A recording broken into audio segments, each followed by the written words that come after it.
Teachers of Reddit, what is the greatest way a student has misinterpreted one of your assignments? Story: one friend of mine had an assignment in his photography class to take unusual photos of usual things. As he told it, all the other students got the gist and took unusual perspective photos, pictures through water droplets, etc. He hiked up to an overlooked spot that was an old military outpost and took pictures of his cat, whom he had carried up there. The teacher was amused. Nonetheless, I know this trail. It's like a 3-mile hike, and your cat was cool with that. Story 2: way back in high school. My teacher told us this story. Several years earlier, had been teaching an English class. A paper was due. He reminded his students to make the titles of their papers interesting. Sure enough, he received a paper entitled Teenage Ninja Sluts. From the body of the paper was perfectly appropriate academic. He subsequently reminded students to make their titles interesting and relevant to the subject matter within. I was the student, unfortunately. Took an intro to theater class in college. The professor randomly assigned us theater-related topics and dates for individual presentations. I knew I'd be absent on my assigned date, so he asked me to switch dates and topics with another student. One student agreed to switch with me, and when I asked for his topic, he says minstrel theater, only I wasn't yet familiar with the word minstrel, so I thought he said minstrel as in menstruation. I thought the topic odd, but who was I to know? I knew little of theater, and for all I knew, there was an entire genre of plays about menstruation, so I put the project off until literally the morning of the presentation. It was a 10-minute oral presentation with no sources required, so I figured I'd do a quick Wikipedia read and memorize a little speech in no time.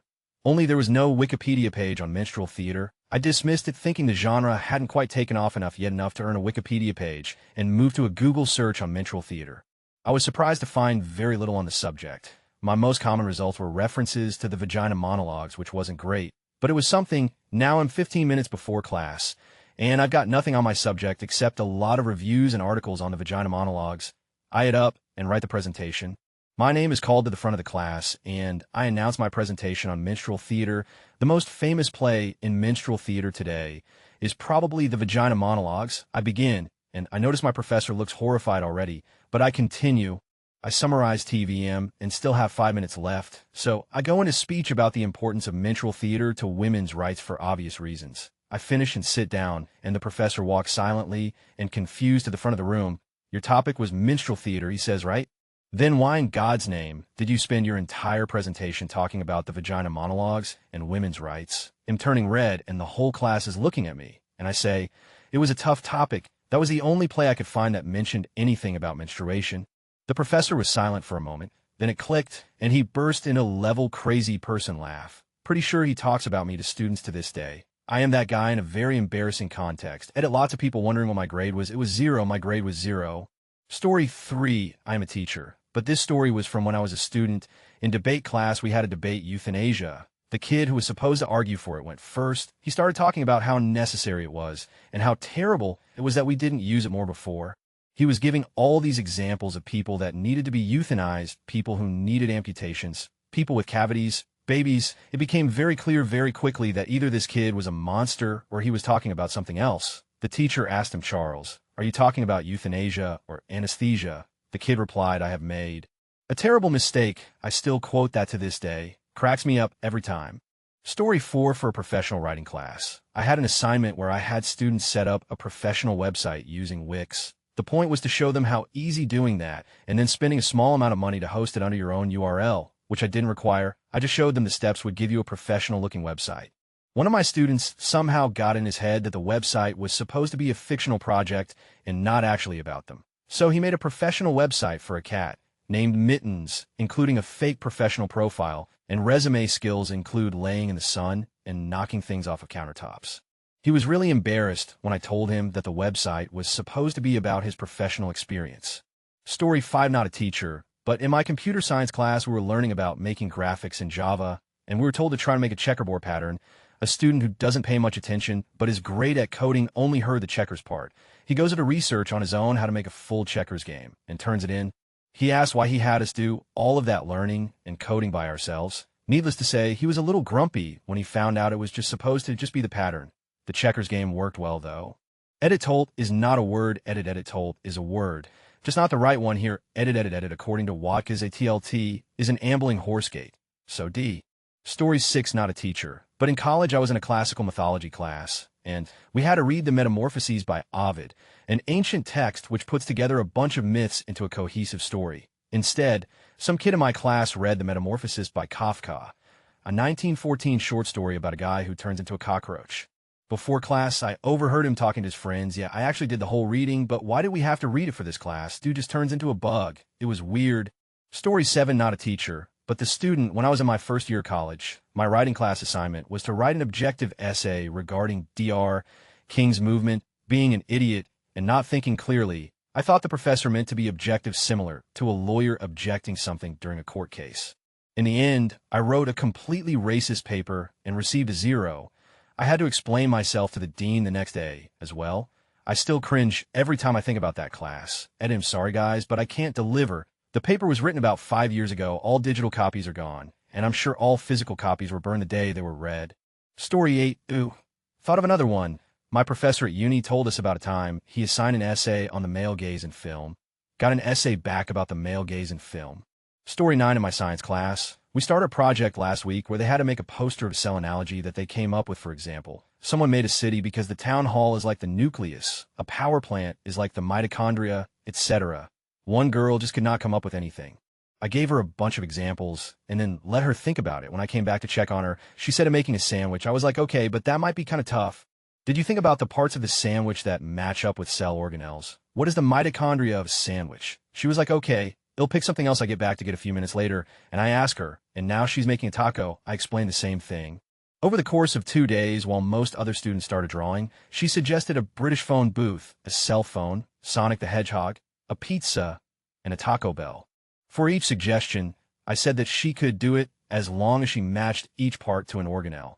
And she'd say, oh yeah, because she forgot that I wasn't just letting her draw random stuff. Near the end of the period on Friday, I went to her and said, look, let me help you.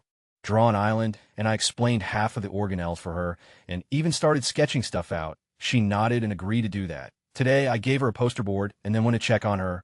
She said she didn't want to do the island, and started drawing a bowling alley with random parts labeled as organelles without even thinking about the functions. I don't even care anymore. Well, this got way more popular than I was expecting, since I'm getting comments asking about the age and type of class. Let me clarify a bit. I teach 9th grade general science in a fairly poor district. I have all of the kids that failed science in 8th grade and have no motivation to learn anything. That's why I'm doing this poster project instead of actually giving a test, because they need to be physically engaged in things or I lose them. They'll just straight up talk to each other during PowerPoints or ignore me when I talk. So this is the best way for them to actually learn anything. I'm also a first-year teacher and the only person teaching general science. I have all 5 sections, so I'm basically making this up as I go along. Thanks for all of the comments. I'm enjoying reading them. Story 10 in high school English. We were reading Shakespeare's Merchant of Venice. One of the central themes of the book was about class struggle. The teacher asked us to write a weekly short essay with a viewpoint from a different class. A friend of mine, who always pays half attention, ended up turning in a paper from world history class on a semi-related subject. The funny thing is, he got the paper back with a check mark, meaning the assignment was complete. This info spread across the class, and people started turning in a few random papers to test the theory that the teacher wasn't actually reading the assignments. Before you know it, half the class started turning in random, everyone getting check marks back. It got so ridiculous that people weren't even turning in coherent sentences. This went on for about nearly 2 months, until one day, when the teacher was about to give the graded papers back, she noticed one of the papers wasn't quite right. She proceeded to read through it. And that's when half the class knew we were screwed. She called out the perpetrator's name and started reading out loud his writing. It literally was, the grass is sort of green, the sky is really blue, dirt on the floor filled the ground.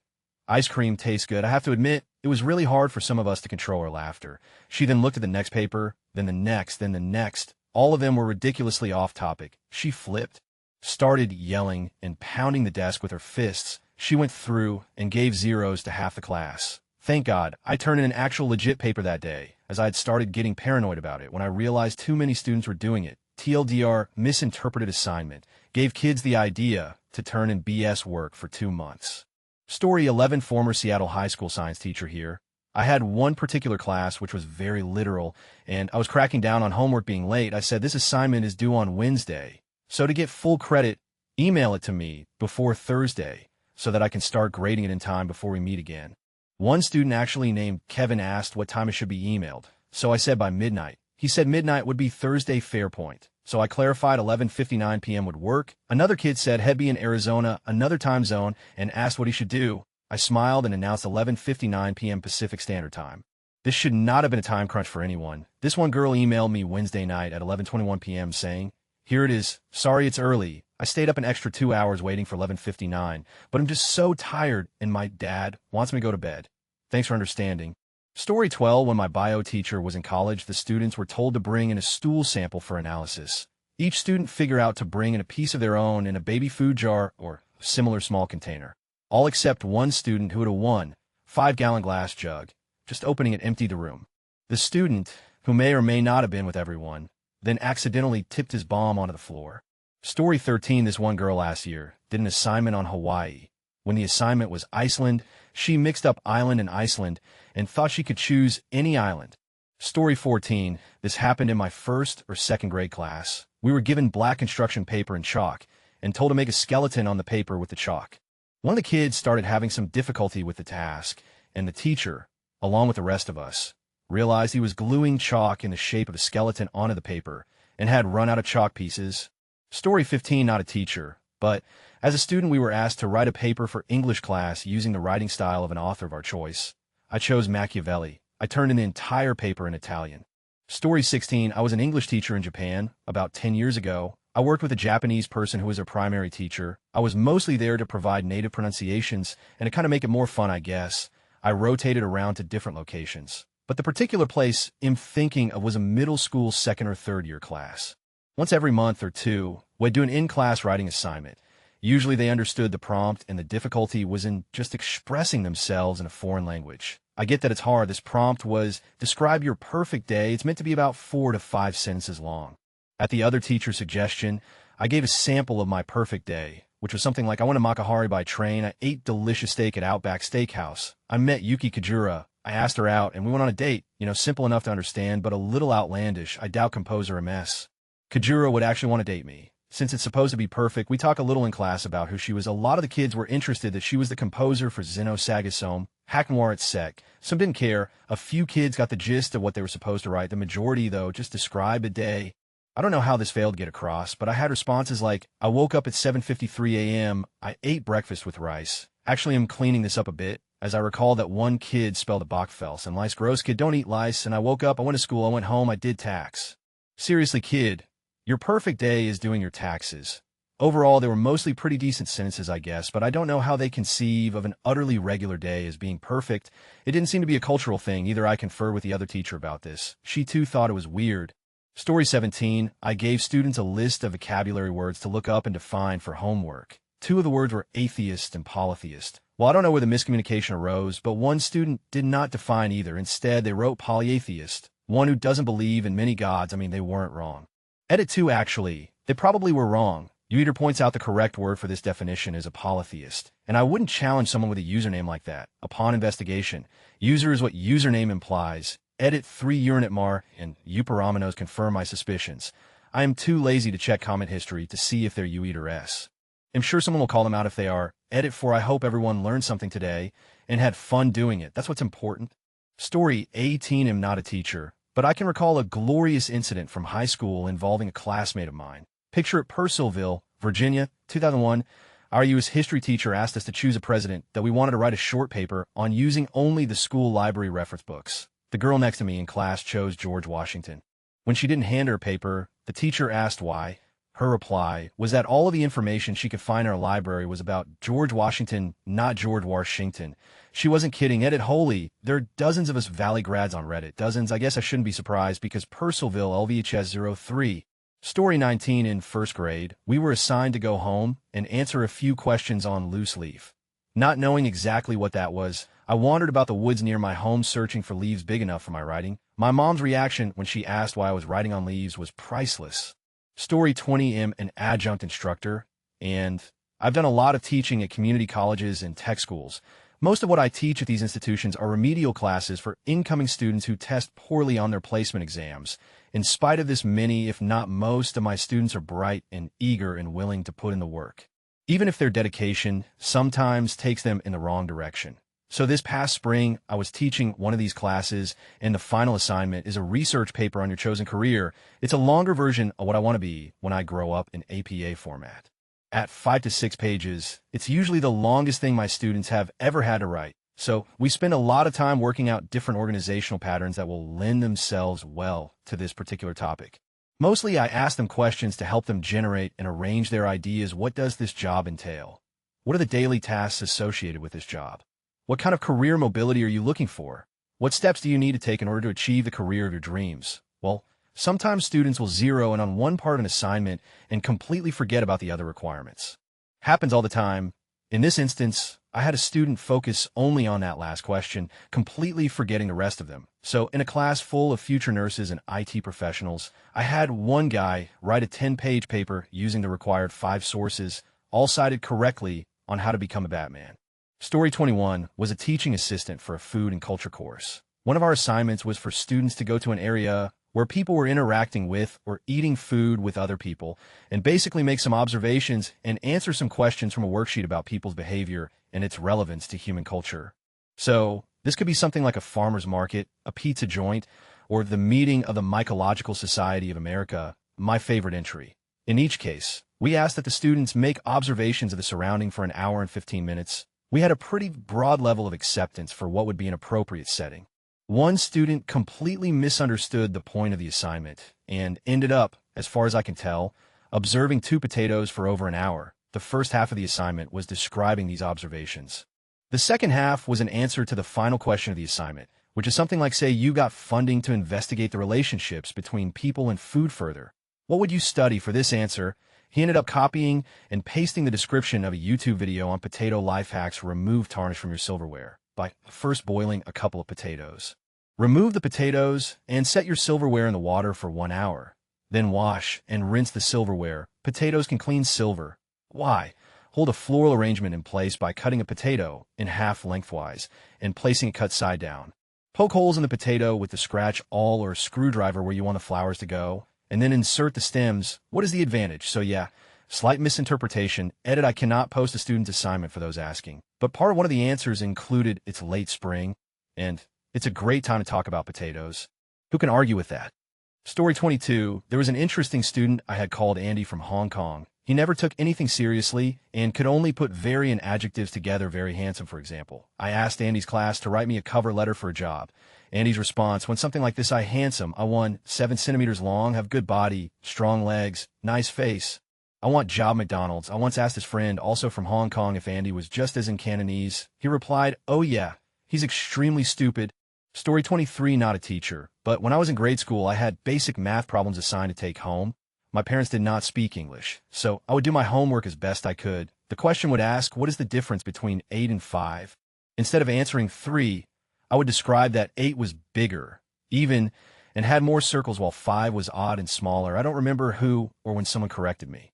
Story 24, once we were told to all set up a sensible email that we could use for all university-related application. Pretty easy and a useful homework. One guy, though, completely misunderstood how email worked. He traveled over an hour to visit university he was applying to so that he could set up his email there, as it looked better.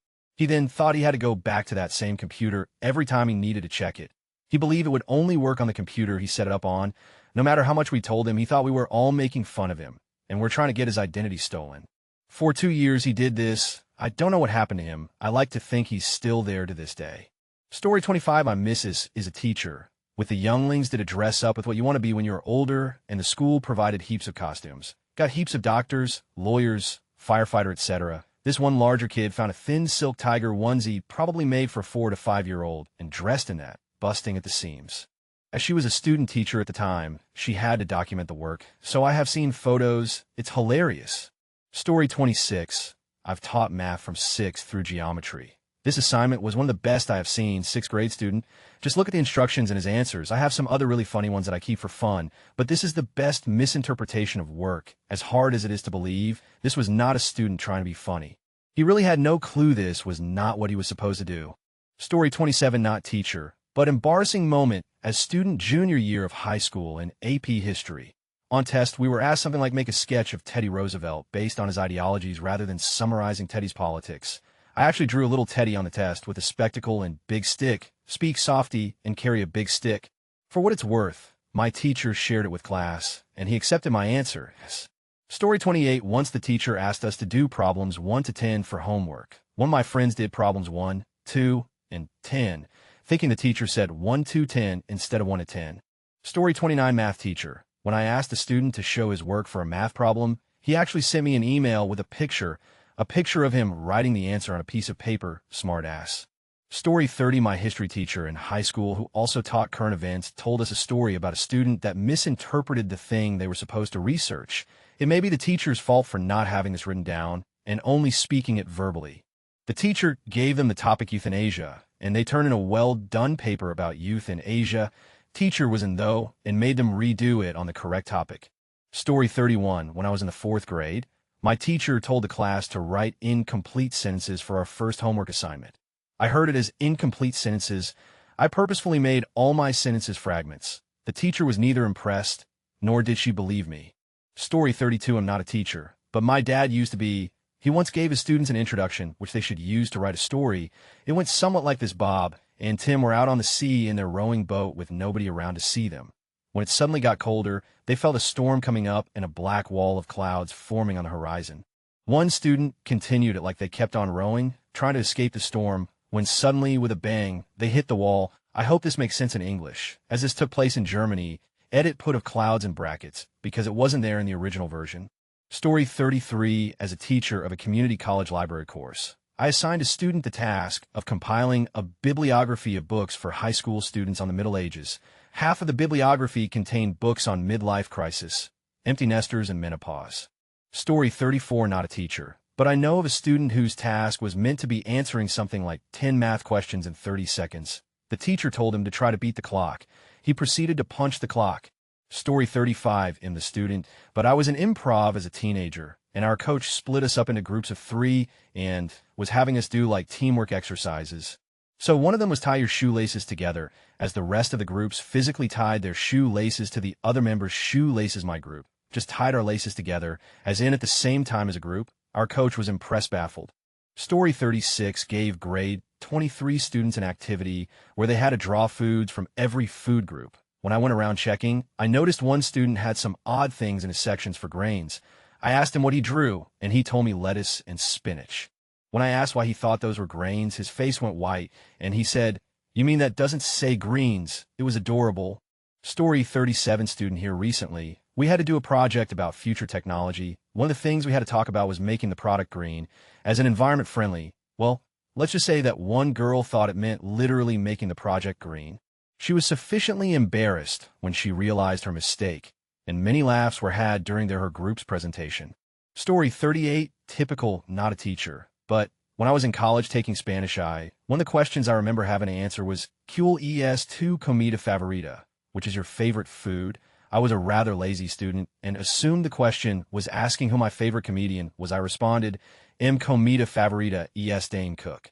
Story 39. Not a teacher, but a friend of mine is, and this one story of his is amazing. For one of his class projects that he assigns every year, he asks his students to build little trebuchets. Then they participate in activities for the furthest marshmallow toss, things like that. One year, he assigned the project like normal, and everything looked good. Everyone had their trebuchets on their desks, but one group of 2 who were looking around pretty nervously. Teacher, did you finish your trebuchet? Students, yes. Teacher, then where is it? Students looking nervously at each other. Well, it's, outside.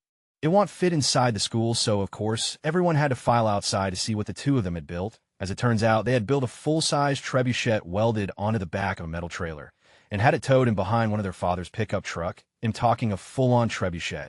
A little bigger than this one, of course. Everyone forgot their little popsicle stick trebuchets. They spent the next while flinging watermelons brought in by the kids father clear across the schoolyard.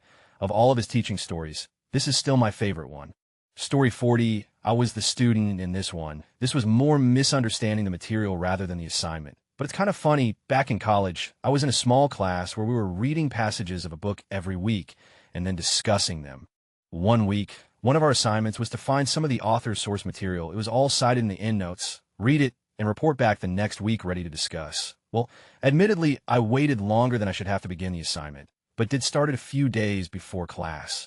Except I couldn't find any good source material to use for the discussion. All of the ones I would have been interested in were by some Latin guy named Ibid, and I couldn't find anything by him at our library. So I went back and said I couldn't do the assignment because despite being heavily referenced, I couldn't find anything written by Ibid. Everyone had a really good laugh at me. Edited for clarification. Story 41, my son, is quite literal. When his 6th grade teacher asked the class to write a paragraph and tell her what they thought of the stories they'd read that week, and which was their favorite, he wrote, "All of the stories sucked."